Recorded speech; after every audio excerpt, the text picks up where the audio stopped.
Há um sinal que acaba de surgir no radar. E se ele for confirmado, o equilíbrio estratégico no Atlântico Norte pode mudar mais rápido do que muitos imaginam.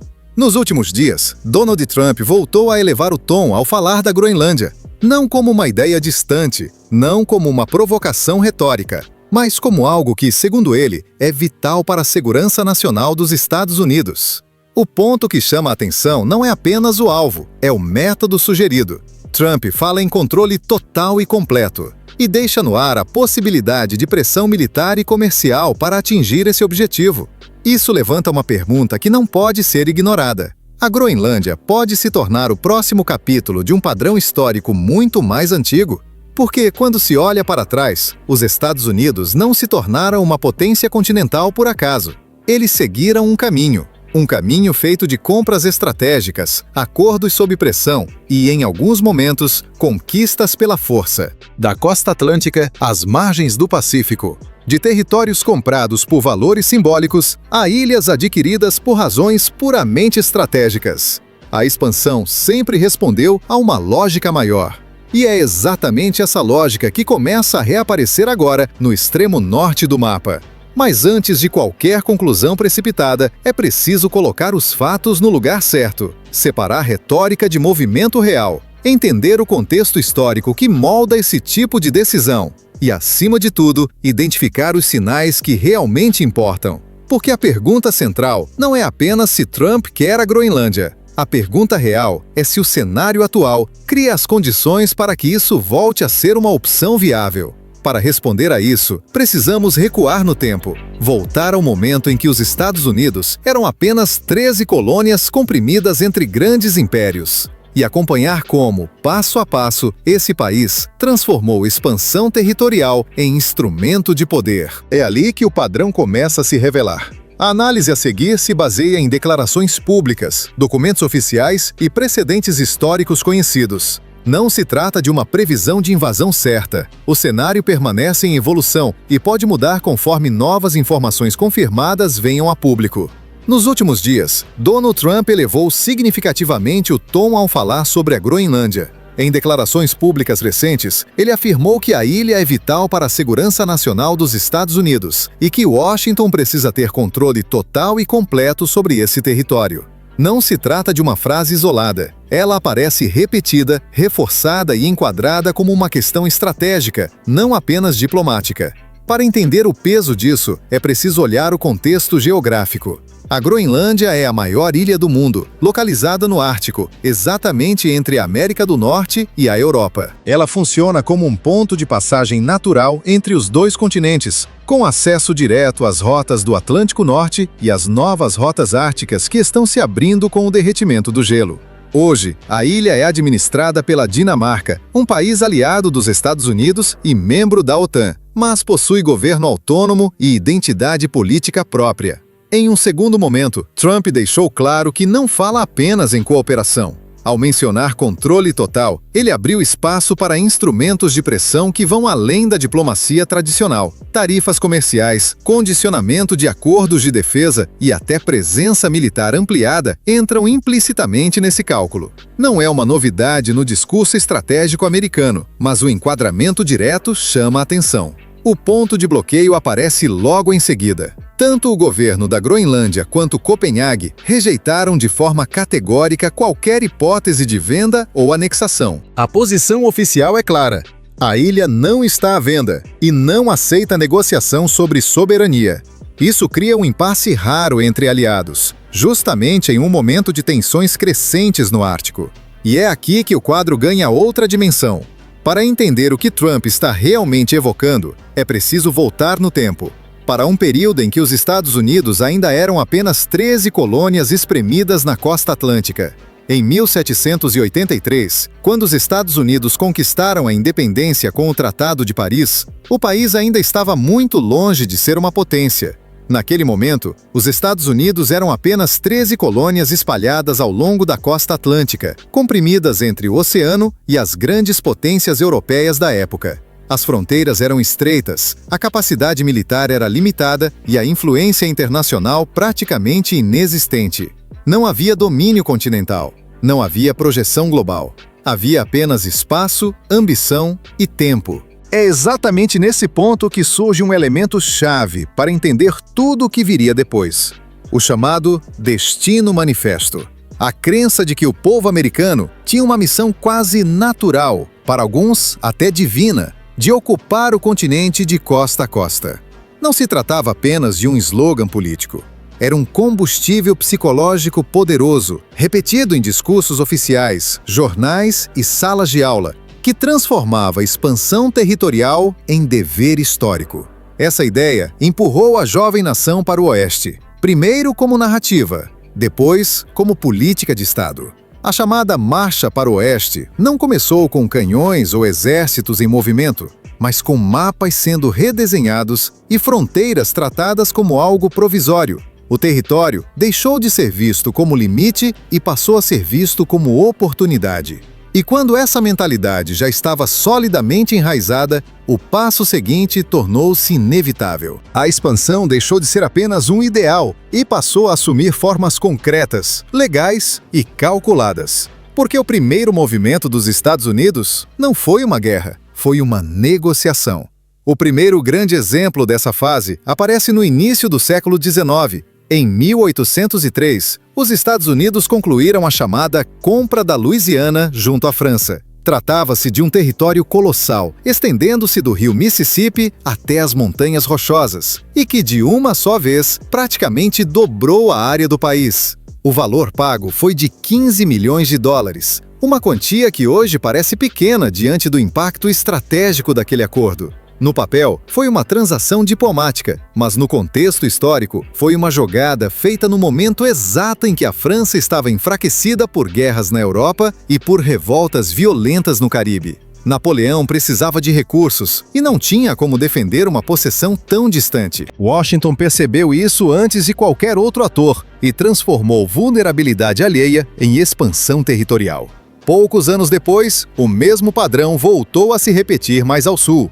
Em 1819, os Estados Unidos adquiriram a Flórida da Espanha. Mais uma vez, o acordo foi apresentado como compra pacífica. Mas, nos bastidores, forças americanas já haviam cruzado fronteiras em confrontos contra povos seminoles, deixando claro que manter aquele território seria cada vez mais custoso para Madrid. O dinheiro fechou o tratado, mas a pressão militar silenciosa já havia feito o trabalho pesado. Em 1853, veio a chamada Compra de Gadsden, uma faixa de terra adquirida do México não por prestígio, mas por funcionalidade. O objetivo era permitir a construção de ferrovias ligando o leste ao oeste, mostrando que, para Washington, território sempre foi instrumento estratégico antes de ser símbolo político. Aqui surge um princípio recorrente. O dinheiro e os tratados aparecem na frente, mas a força permanece logo atrás, como alavanca invisível. A assinatura vinha com tinta, mas a alternativa nunca desaparecia completamente. E é justamente quando esse modelo começa a mostrar limites que a história entra em outra fase. Porque haveria um momento em que pagar já não bastaria, e os Estados Unidos passariam a expandir de outra forma. Esse equilíbrio entre dinheiro, pressão e diplomacia começou a ruir em meados do século XIX. Em 1845, os Estados Unidos anexaram oficialmente o Texas. A região havia se separado do México quase uma década antes, mas sua incorporação a Washington foi vista por Cidade do México como uma provocação direta. O resultado veio rápido. Entre 1846 e 1848, eclodiu a Guerra Mexicano-Americana. Diferente das compras anteriores, aqui não houve negociação inicial nem aparência de consenso. Tropas americanas avançaram para o sul, ocuparam territórios e forçaram uma derrota clara do México em campo. O conflito terminou com o Tratado de Guadalupe Hidalgo. Por esse acordo, o México perdeu mais de metade do seu território original. Grandes extensões do que hoje são a Califórnia, o Novo México, o Arizona, Nevada, Utah e partes do Colorado e do Wyoming passaram para controle americano. O mapa da América do Norte mudou de cor em poucos anos, não por contratos financeiros, mas pelo uso direto da força. Esse momento marca uma virada importante. Os Estados Unidos finalmente alcançaram o objetivo de se estender de costa a costa, do Atlântico ao Pacífico. Mas, curiosamente, nem toda a expansão dessa fase foi feita com canhões. Quase ao mesmo tempo, ao norte, Washington resolveu a questão do Oregon por meio de negociação com o Reino Unido. O território foi dividido ao longo do paralelo 49, evitando uma guerra aberta e garantindo aos Estados Unidos acesso pleno ao Oceano Pacífico. Era uma combinação calculada de diplomacia quando possível e guerra quando necessária. Quando uma potência toca dois oceanos, o horizonte estratégico deixa de ser continental. E é a partir desse ponto que a ambição americana começa, lentamente, a olhar para além do próprio continente. A partir da segunda metade do século XIX, a expansão americana deixou de ser apenas continental e passou a cruzar oceanos.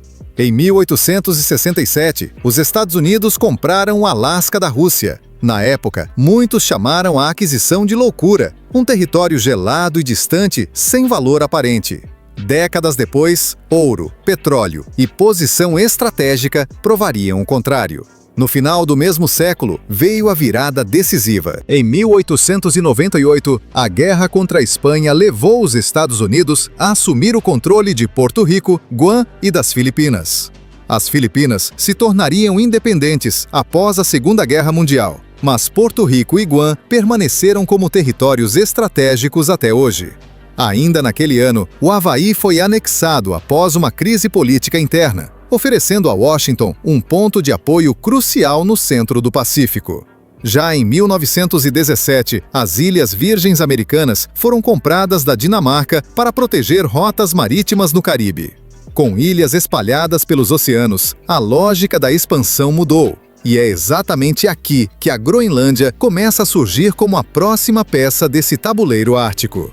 Ao voltar ao presente, a pergunta central passa a ser outra. A Groenlândia realmente se encaixa no padrão histórico da expansão americana? Ou estamos diante de algo diferente? Há semelhanças claras. Ao longo da história, os Estados Unidos repetidamente miraram territórios estratégicos, sobretudo ilhas e pontos de controle capazes de alterar equilíbrios regionais. Do Havaí ao Alasca, o critério quase sempre foi o mesmo: posição geográfica, projeção de poder e vantagem de longo prazo. Mas a diferença agora é profunda. A Groenlândia está ligada à Dinamarca, um aliado formal dentro da OTAN. Qualquer tentativa de coerção não afetaria apenas um território isolado, mas tocaria diretamente a confiança que sustenta a relação transatlântica há décadas.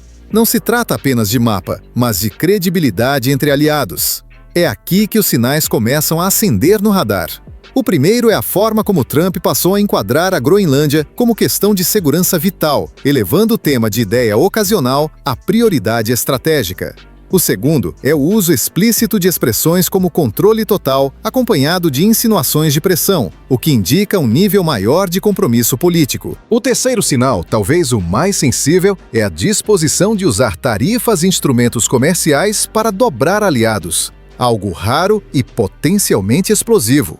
Tudo isso leva a uma encruzilhada clara. A questão agora não é se Trump está pressionando, mas qual caminho ele escolherá seguir a partir daqui. Diante desses sinais, o cenário deixa de ser binário e se abrem alguns caminhos possíveis. No cenário A, o mais provável, Washington intensifica a pressão para forçar negociações mais profundas sobre controle, acesso e presença estratégica. Não seria apresentado como anexação, mas como uma ampliação de direitos de operação, bases, radares ou comando compartilhado.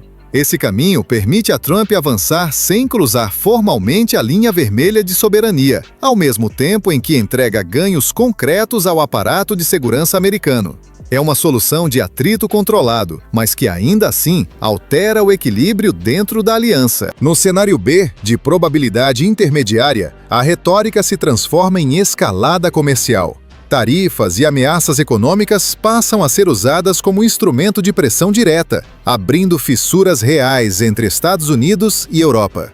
O impacto vai além do comércio, porque a confiança política começa a se corroer, criando um ambiente em que decisões de segurança passam a ser questionadas internamente nos países aliados. O cenário C é menos provável, mas precisa ser vigiado. Uma tentativa de coerção excessiva, mal calibrada, pode provocar uma reação política e de segurança em cadeia. Nesse caso, o custo estratégico para Washington poderia superar os ganhos imediatos, transformando a Groenlândia em um ponto de instabilidade prolongada. E é exatamente por isso que cada movimento precisa ser lido com cuidado.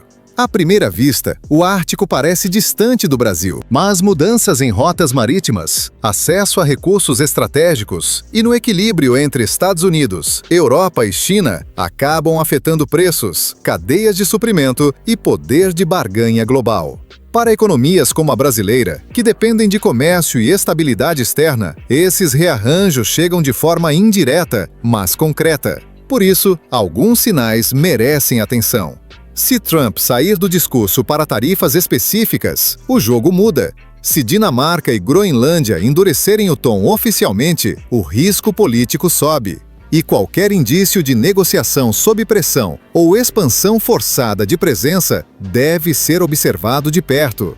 No fim, a Groenlândia não é apenas uma ilha. Ela se tornou um teste silencioso sobre até onde vai a ambição e onde começam os limites entre aliados. Se você chegou até aqui, a pergunta agora não é só sobre a Groenlândia, é sobre até onde vai o limite entre interesse estratégico e pressão política. Você acha que Trump está apenas testando o terreno ou já está preparando um movimento maior por trás das cortinas? Deixe sua leitura nos comentários, eu leio todas. Se este tipo de análise faz sentido para você, inscreva-se no canal. Porque o próximo movimento, quase sempre, acontece antes da próxima manchete.